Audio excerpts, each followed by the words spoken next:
The record of Acts of the Apostles 18 to 23 presents a brief yet rich movement in the ministry of Paul the Apostle as the gospel continues its orderly advance among the nations. After remaining many days with the brethren, Paul takes leave and sets sail from Corinth, accompanied by Priscilla and Aquila. Before departing, he cuts his hair in Cenchreae, having taken a vow. This brief note signals not a return to obligation under the old order, but a transitional moment within a covenantal shift that was actively unfolding in that generation. The outward form remains visible, yet it stands in the presence of its fulfillment, not as a binding requirement, but as a shadow alongside the reality that had already arrived. From there, Paul comes to Ephesus, where he leaves Priscilla and Aquila and enters the synagogue, reasoning with the Jews. The setting is consistent with the historical unfolding of redemption.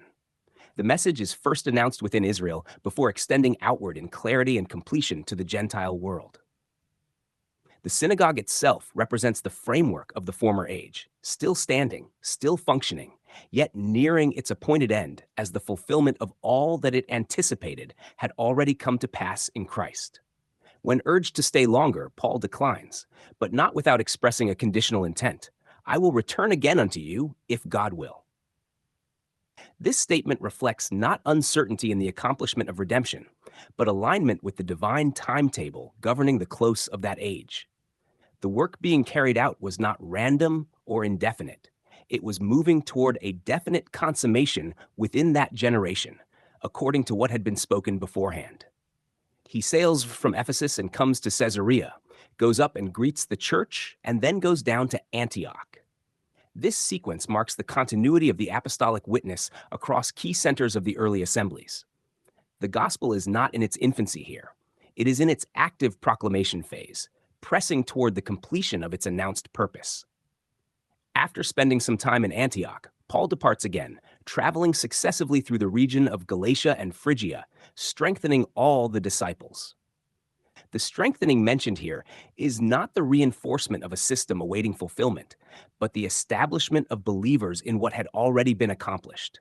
The message carried was one of completion, not anticipation, of realization, not delay. Throughout this passage, the movement is steady and intentional. The remnants of the Old Covenant world appear alongside the clear and advancing declaration of its fulfillment. The temple still stood. Vows were still recognized culturally, and synagogues still gathered participants, yet all of these existed within a narrowing window. The age to which they belonged was drawing to its close, even as the reality to which they pointed had already been fully revealed. Paul's journey, therefore, is not merely geographical, but covenantal in its context. Each city, each synagogue, each gathering reflects the intersection of two ages, one passing away, the other fully present.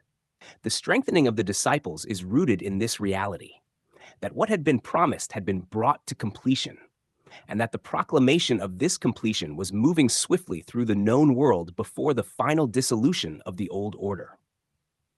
Thus, Acts 18 to 23 stands as a snapshot of that critical moment in redemptive history, where the message of fulfillment was being firmly established among both Jews and Gentiles, as the former structures continued briefly until their appointed end.